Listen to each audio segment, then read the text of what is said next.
Olá, meus amigos, estamos de volta para continuar o nosso estudo aqui do capítulo 8 do livro de Daniel. Meu nome é João Antônio Rodrigues Alves e eu agradeço porque você está nos acompanhando até agora. Nós já vimos nesta profecia uma referência ao carneiro, que conforme é explicado pelo anjo no verso 20, simboliza o Império Medo-Persa. Depois nós temos o bode, que se dirige contra o carneiro e o vence, o derrota e o destrói, que simboliza o Império Greco-Macedônico.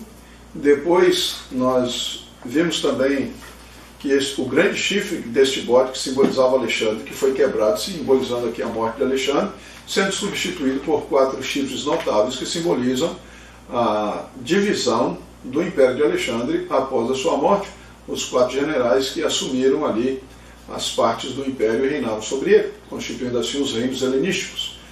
Mas quando nós entramos aqui no versículo 9 do capítulo 8 do livro de Daniel, nós encontramos a seguinte afirmação: de um dos chifres saiu um chifre pequeno, e se tornou muito forte para o sul, para o oriente e para a terra gloriosa.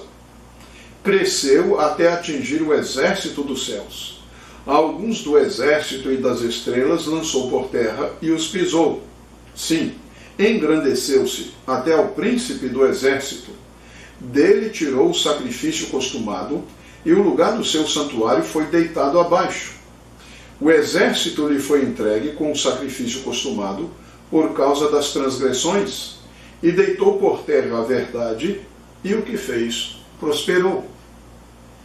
Observe que é dedicado aqui um espaço considerável na profecia para descrever as atividades deste chifre pequeno. Daí a necessidade de sua correta identificação. Quando você acessa os comentários bíblicos, virtualmente os intérpretes coincidem que este chifre pequeno deve ser identificado como um dos reis helenísticos, cujo nome era Antíoco IV Epifânio. Ele governou do período que vai de 175 até o ano 164 a.C. Para estes intérpretes, Antíoco IV se encaixa na descrição apresentada no capítulo 8 de Daniel. E Antíoco IV também, para estes mesmos intérpretes, está presente ali no capítulo 9, versos 24 a 27 de Daniel, e ainda na maior parte do capítulo 11, sendo o personagem central ali no capítulo 11, que vai dos versos 16 até o 45. Então, esta é a identificação virtualmente entre os intérpretes. Antíoco IV Epifânio seria o chifre pequeno mencionado aqui no capítulo 8 do livro de Daniel. Como esta identificação encontrou lugar nas escolas de interpretação entre os comentaristas, para entender este processo nós devemos retroceder até Flávio Joséfo, um historiador e intérprete judeu do primeiro século da nossa era. Alguns dizem que seria a sua data de nascimento aí por volta do ano 37 até o ano 100 da nossa era. E Joséfo, ele identificou diretamente o chifre pequeno de Daniel 8 com Antíoco IV.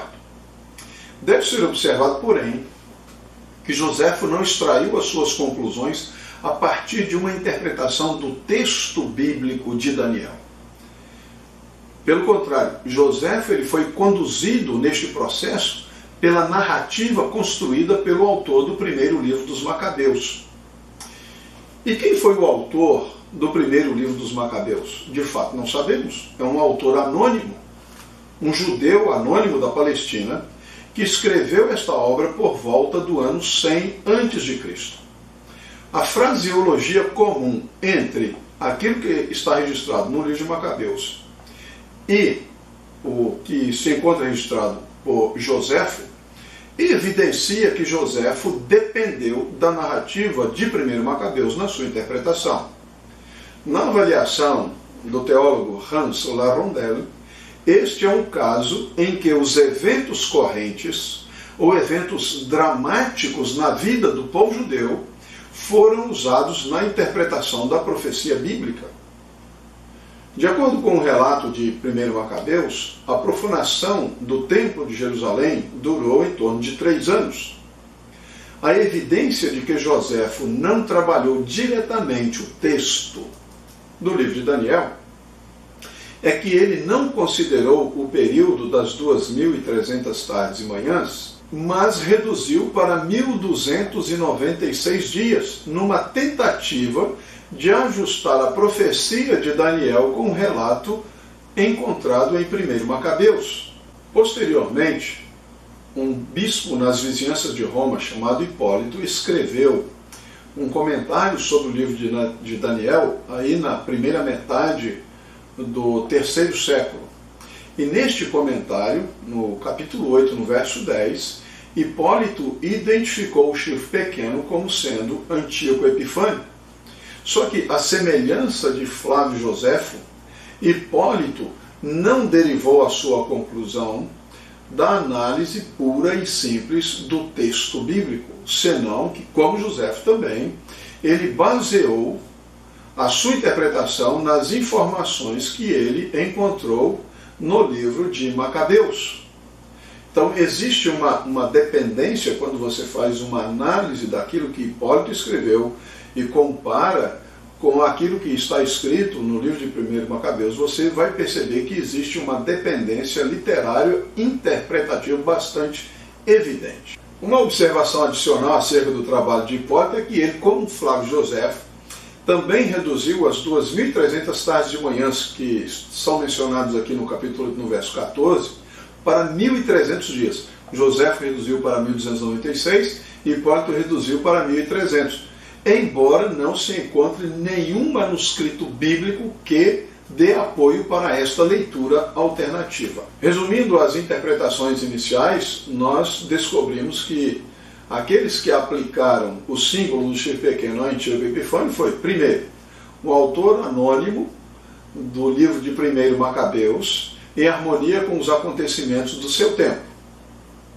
Em segundo lugar, Flávio Joséfo, que seguiu o relato de 1 Macabeus, no primeiro século da nossa era, também identificou o chifre pequeno como sendo Antíoco IV Epifânio.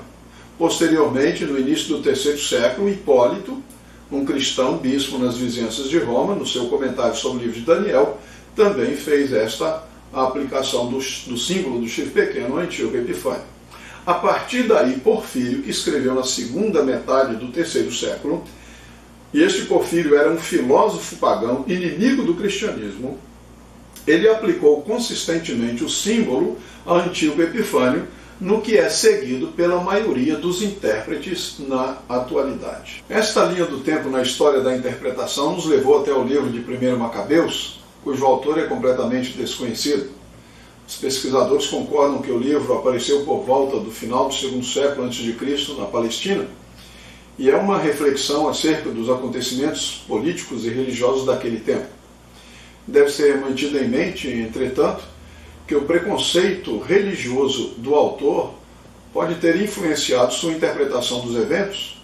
Além disso, deve ser ressaltado que o livro não foi incluído no cânon da Bíblia hebraica, como também não se encontra nas versões bíblicas adotadas pelos evangélicos, o que quer dizer que não foi considerado inspirado, ainda que tenha alguma utilidade como fonte de informação histórica. Por outro lado, não devemos exagerar a importância da narrativa de Macabeus. Já faz alguns anos que estudiosos tentam explicar o que é considerado um enigma, ou uma questão virtualmente insolúvel.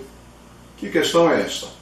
O que teria motivado Antíoco IV, que foi criado em uma atmosfera tão típica da cultura grega e romana, que era tão permissiva às minorias, a emitir decretos contra os judeus?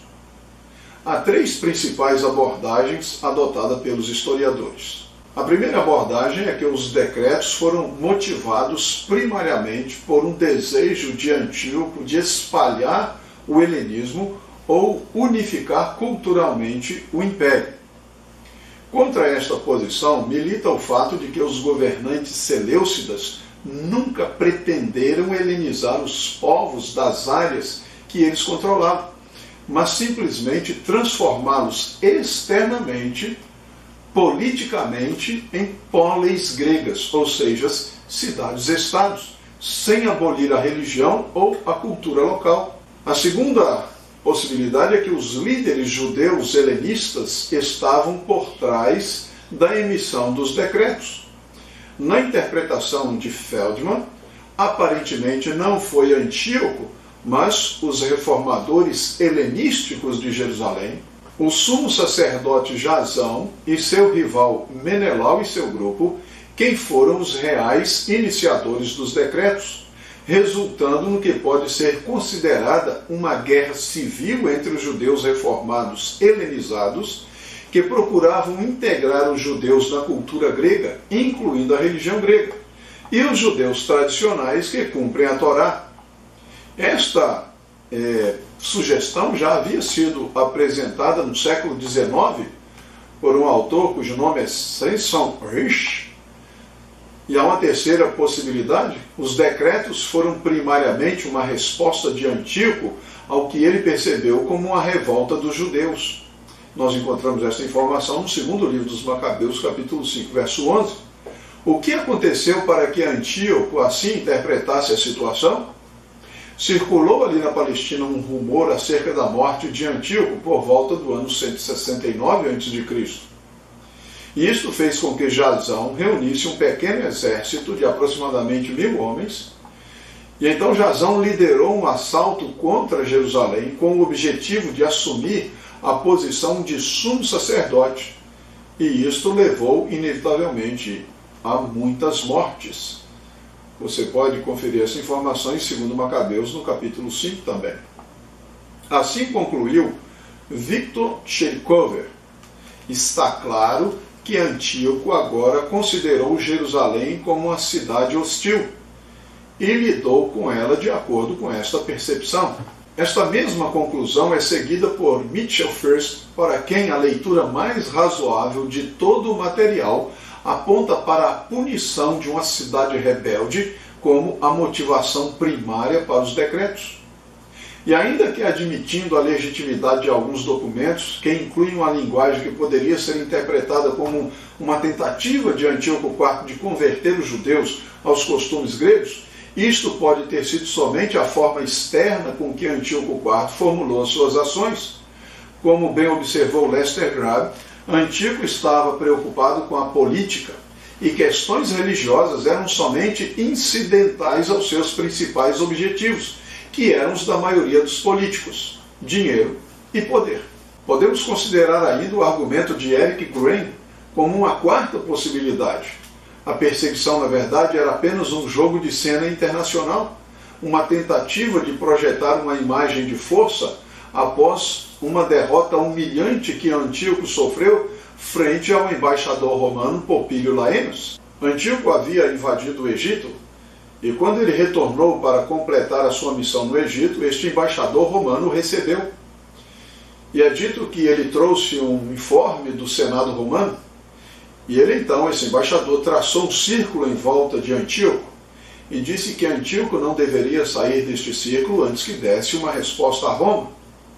E Antíoco, como havia sido refém em Roma e vivido em Roma vários anos, ele naturalmente não quis enfrentar o poderio de Roma, e então ele recolheu as suas tropas, o seu exército, e recuou. Então isto foi extremamente humilhante para ele. Portanto, Antíoco agora queria demonstrar que ele ainda continuava forte mesmo depois desta humilhação. Então isso servia para que Antíoco demonstrasse força, um sinal de que ele não sofrera nenhum grande revés. De fato, ele ressurgiu ainda com mais poder. A imagem internacional do governante e seu domínio estavam em jogo. Antíoco então vitimou os judeus em um jogo de poder seleucida. Portanto, aqui não estava incluída absolutamente nada, nenhuma tentativa de Antíoco, de acordo com estas interpretações aqui dos historiadores. Não estava incluída nenhuma tentativa de Antíoco de suprimir a religião judaica. Portanto, para tais historiadores, como observou Lucas Niesiolowski Spanor, a atitude de Antíoco nada tinha a ver com obsessão religiosa, helenização forçada ou mania antijudaica, e suas ações estavam baseadas em cálculos legais, políticos e racionais para assegurar a paz e a obediência na região fronteiriça. E ainda mais, como expressou Maria Brut, a reputação de perseguidor atribuída a Antíoco IV é devida a uma tradição judaico-cristã derivada da revolta dos Macabeus, que transformou Antíoco em uma figura semelhante ao anticristo. Por sua vez, Victor Cherikover destaca como a historiografia judaica descreveu Antíoco como homem vil e relembrou como tal retrato negativo alcançou a era moderna, assemelhada a personagens como Calígula e Nero.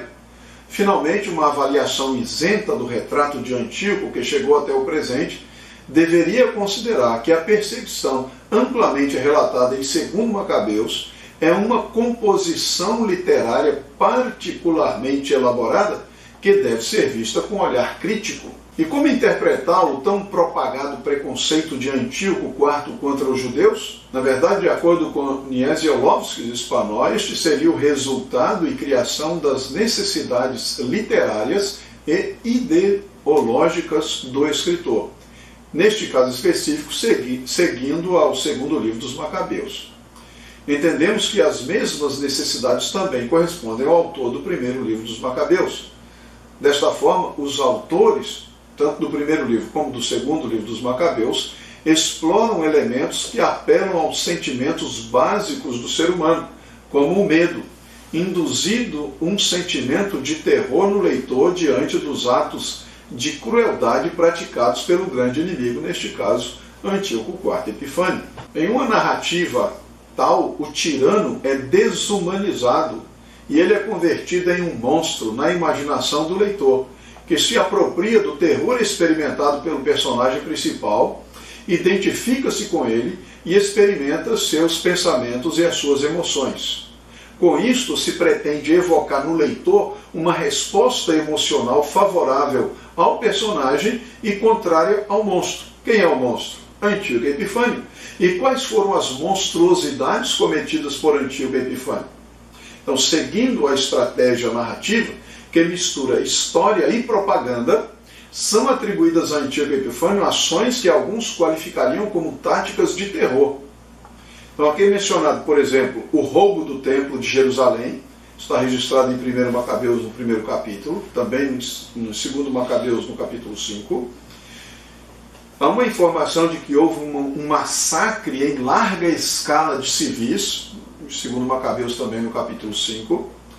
A ocupação de Jerusalém com a construção de uma fortaleza próxima ao templo, chamada Acra, que era denominada a abóbada de aliens, e um lugar de pessoas pecaminosas, que está no primeiro capítulo de 1 Macabeus.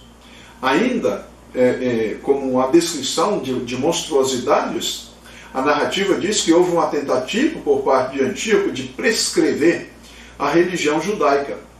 E para acúmulo do horror, uma tentativa de converter o templo de Jerusalém, o templo mais famoso de toda a terra, em um templo pagão para a adoração de Zeus Olimpo. Além disso, em 2 Macabeus, no capítulo 7, que é um capítulo crucial no livro de 2 Macabeus, o próprio Antíoco estaria presente no martírio de uma mãe com os seus 7 filhos. A presença do rei, conforme a narrativa assim, emprestaria ainda mais dramaticidade a esta narrativa, evidenciando que os mártires judeus estão enfrentando o próprio tirano que ameaça destruir o estilo de vida judaico baseado na Torá. Como afirmou Jonathan Goldstein, o autor seguiu os padrões do popular gênero grego da história patética, gênero que jogava fortemente em cima das emoções do leitor, com retratos vívidos de atrocidades e heroísmo, manifestações divinas e com uso abundante de linguagem e retórica sensacionais, principalmente quando apresentava os sentimentos dos personagens. Portanto, para exaltar os feitos do herói, foi criado um monstro que ameaça a sobrevivência das tradições judaicas, neste caso Antíoco IV, contra quem se levantou Judas, o herói, por cuja mão seria dada a salvação a Israel. A estratégia narrativa funcionou e os autores de 1 e 2 Macabeus alcançaram seu objetivo. Os intérpretes posteriores elevaram Antíoco a uma posição que não corresponde aos fatos, Por exemplo, André Lacocque refere-se a este insignificante rei da dinastia Seleucida como o grande blasfemador, o inimigo de Deus e de seu povo, o deicida que procura atacar sua vítima onde ela é mais vulnerável, em seus filhos. Mas, como argumenta Patrick Mazzani, a inclusão de Antíoco IV na interpretação de Daniel é uma típica falácia ad hominem. Nesta falácia, é um tipo de argumento em que se ataca o caráter, a raça, a religião, ou outros aspectos daquela pessoa, com o objetivo de desqualificar o indivíduo para a exaltação de outro. Isso ocorre muito nas campanhas políticas. Mas esta falácia ad hominem aplicada a Antíoco Epifânio, ela não pode ser sustentada pelo texto bíblico ou por uma hermenêutica responsável. O autor de 1 Macabeus utilizou esta mesma estratégia contra o sumo sacerdote Alcimo e também os líderes militares José e Azarias. Trata-se, portanto, mais de propaganda e menos de história, e cada um escolhe o lado que é mais conveniente à sua posição. Finalmente, não devemos extrapolar a autoridade dos autores anônimos de 1 e 2 Macabeus para o âmbito da interpretação profética. Deveriam estes autores anônimos ser considerados intérpretes qualificados das profecias de Daniel? Ou ainda deveriam ser aceitos como indivíduos inspirados em sua interpretação? De fato, temos aqui uma demonstração evidente da interpretação do texto bíblico de molde a se encaixar com os acontecimentos correntes. Em vez de permitir que o texto interprete a realidade é utilizada para interpretar o texto, e isto sempre se afasta do propósito do autor inspirado, neste caso, o profeta Daniel. Não se questiona aqui o valor histórico de 1 e 2 Macabeus, mas sim a aceitação, a crítica do relato do autor do livro de 1 Macabeus, que ignora o que pode ser considerado uma tentativa de granjear a simpatia da opinião pública de então para dar sustentação política e religiosa aos vencedores, em um momento de divisão interna entre os judeus. Como salientado por Ricardo Abos Padilla, não se deve esquecer que o relato registrado tanto pelo autor de Macabeus como por Joséfo visa contar uma história favorável à casa dos amoneus. Nesta peça publicitária, as acusações e danos ao templo pertencem aos meios favoritos de propaganda bélica dos gregos, dos romanos e, por que não, dos judeus também. E são utilizados até nossos dias com diferentes variantes. Entretanto, como destacado por um estudioso, não se deve concluir que todas as afirmações em 1 Macabeus sejam precisas, pois até este momento não há provas para corroborar o relato macabaico acerca das perseguições de Antíoco. Mitchell First observou que 1 Macabeus é uma obra dinástica, uma obra cujo principal objetivo era a glorificação de Matatias e a legitimação da dinastia Asmoneia. O mesmo declara Benedict Eckhart. 1 Macabeus é uma obra glorificadora da dinastia Asmoneia. Isto era necessário porque a família dos Macabeus tinha obtido o poder por um ato de usurpação, visto que o ofício de sumo sacerdote era hereditário de outra família, a família sacerdotal dos Oníadas. Para alcançar seu objetivo, o autor anônimo descreve Judas utilizando referências e alusões bíblicas, que sugerem fortemente que ele é visto como alguém que agiu como Davi. E que características presentes no texto bíblico nos ajudam na identificação do chifre pequeno de Daniel 8? A primeira coisa que nós devemos notar é a sequência para o surgimento do chifre pequeno em Daniel 8. É importante lembrar que, no capítulo 7 de Daniel, o chifre pequeno ele surge após uma sequência de reinos. Babilônia, que é simbolizado por um leão, a Medopérsia, simbolizada pelo urso, depois nós temos a Grécia simbolizada pelo leopardo e finalmente Roma simbolizado pelo animal terrível e espantoso. Somente depois da referência aos reinos é que então nós temos uma referência ao chifre pequeno. De igual forma, o chifre pequeno de Daniel 8 ele surge após uma sucessão de poderes. Em primeiro lugar, nós encontramos a referência ao carneiro, que era símbolo do Império Medo-Persa. Em segundo lugar, nós temos uma referência ao bode, que é o símbolo do Império Greco-Macedônico, que substituiu o Império Medo-Persa. Depois nós temos uma referência no texto do capítulo 8 de Daniel, a morte de Alexandre e a substituição aí de Alexandre, a divisão do Império de Alexandre entre seus 4 generais. Somente após a referência ao surgimento destes 4 reinos, simbolizados aqui pelos 4 chifres notáveis, os 4 generais de Alexandre, é que nós temos então a referência ao chifre pequeno. Na explicação do anjo intérprete, a chegada deste chifre pequeno acontece no fim, de acordo com Daniel capítulo 8, verso 23, no fim desses reinos, e não imediatamente após eles.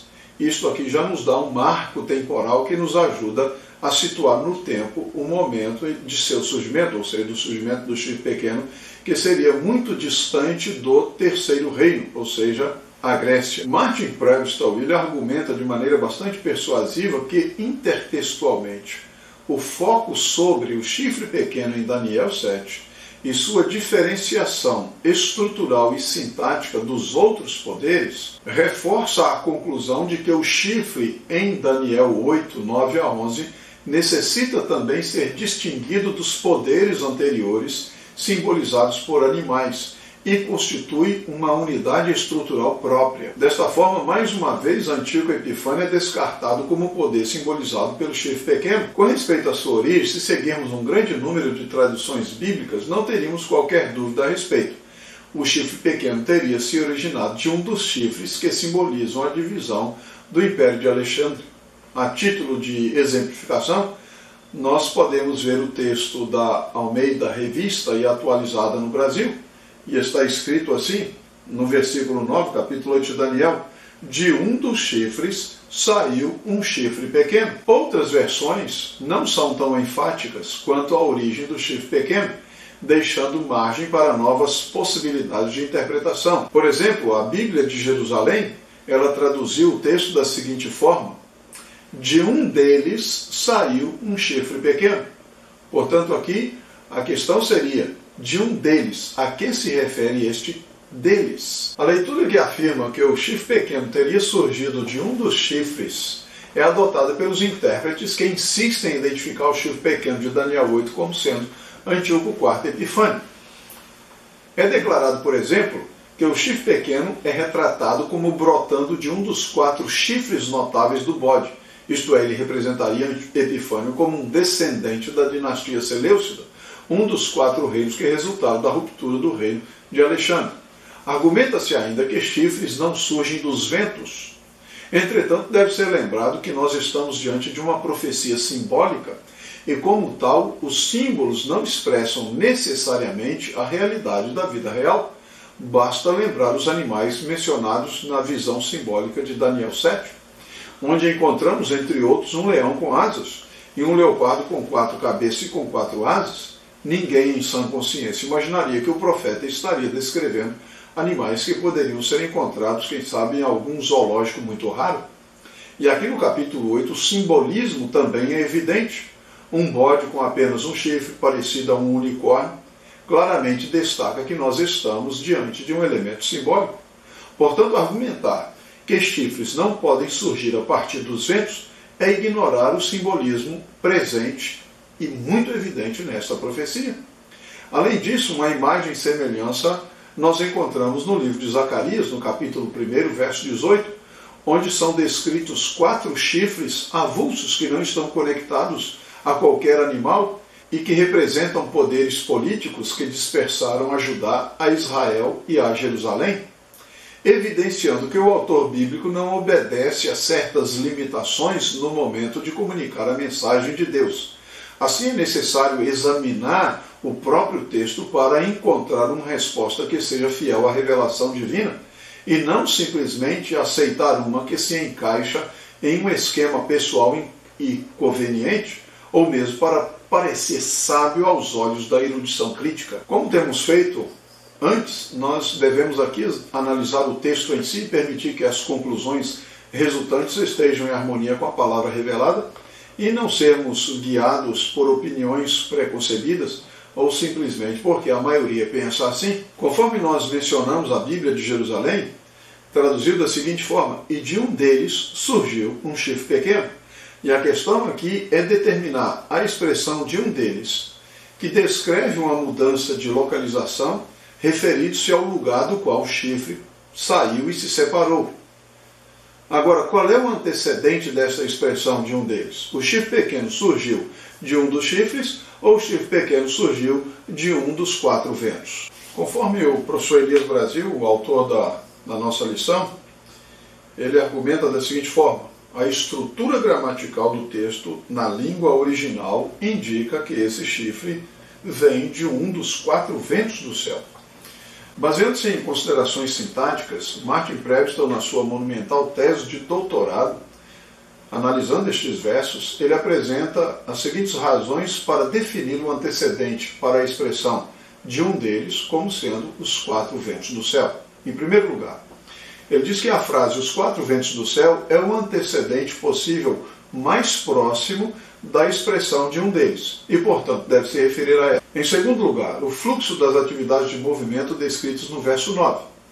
O chifre cresceu em direção a 3 entidades geográficas, das quais 2 são direções cardeais, o sul e o oriente. Assim, o chifre teria se originado de um dos 4 pontos cardeais, ou os ventos do céu, e cresceu em direção a outras direções da bússola. Em terceiro lugar, a estrutura da visão em Daniel 8 sugere que o chifre pequeno é proveniente de um dos ventos do céu. A partir deste verso se inicia uma nova unidade literária, que apresenta os mesmos elementos anteriormente mencionados na descrição do carneiro persa e do bode grego.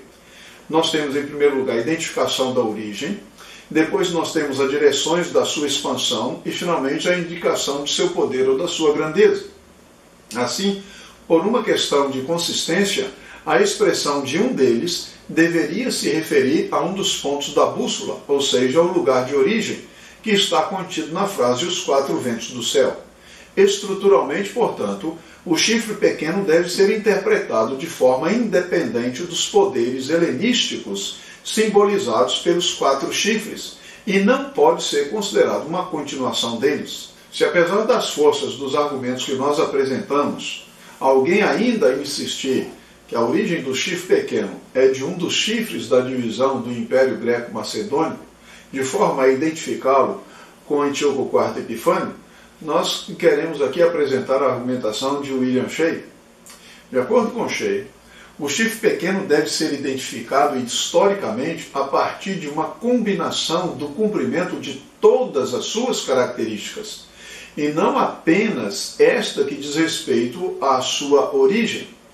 Há mais de meia dúzia de características do chifre pequeno em Daniel 8 que precisam ser analisadas a fim de se estabelecer uma identificação histórica. E, além disso, há passagens paralelas em outras profecias de Daniel acerca do mesmo poder que também devem ser levadas em consideração. Em conclusão, os argumentos literários estruturais são fatores determinantes para estabelecer o relacionamento entre a expressão de um deles e os 4 ventos do céu. Embora reconhecendo que existem diferenças entre o chifre pequeno mencionado em Daniel 7 e o chifre pequeno mencionado em Daniel 8, como argumentou o teólogo e comentarista evangélico Ernest Lucas, as diferenças elas são complementares. Elas nos ajudam a compreender melhor o quadro. Portanto, nós identificamos o chifre pequeno de Daniel 7 como sendo o mesmo chifre pequeno do capítulo 8. A primeira coisa a se observar quando nós fazemos a comparação do chifre pequeno do capítulo 7 com o capítulo 8 é que o mesmo símbolo é utilizado nos 2 capítulos.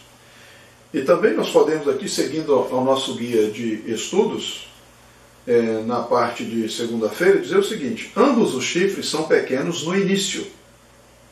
Depois eles se tornam grandes.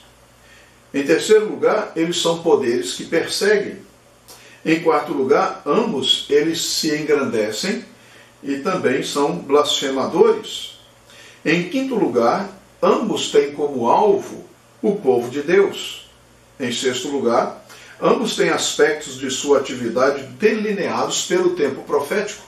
Lá no capítulo 7, os 1260 anos, e aqui no capítulo 8, as 2.300 tardes e manhãs. E ainda nós temos que ambos enfrentam uma destruição sobrenatural. Por fim, visto que o chifre pequeno de Daniel 7 representa o papado, a expansão vertical do chifre pequeno em Daniel 8 deve também representar o mesmo poder. Portanto, como em Daniel 2 e 7, o principal poder final é Roma, em suas fases pagã e também papal. Desta forma, nós rejeitamos qualquer aplicação do chifre pequeno, tanto em Daniel 7 quanto em Daniel 8, a qualquer poder que não seja a continuação do Império Romano, só que agora na sua fase religiosa.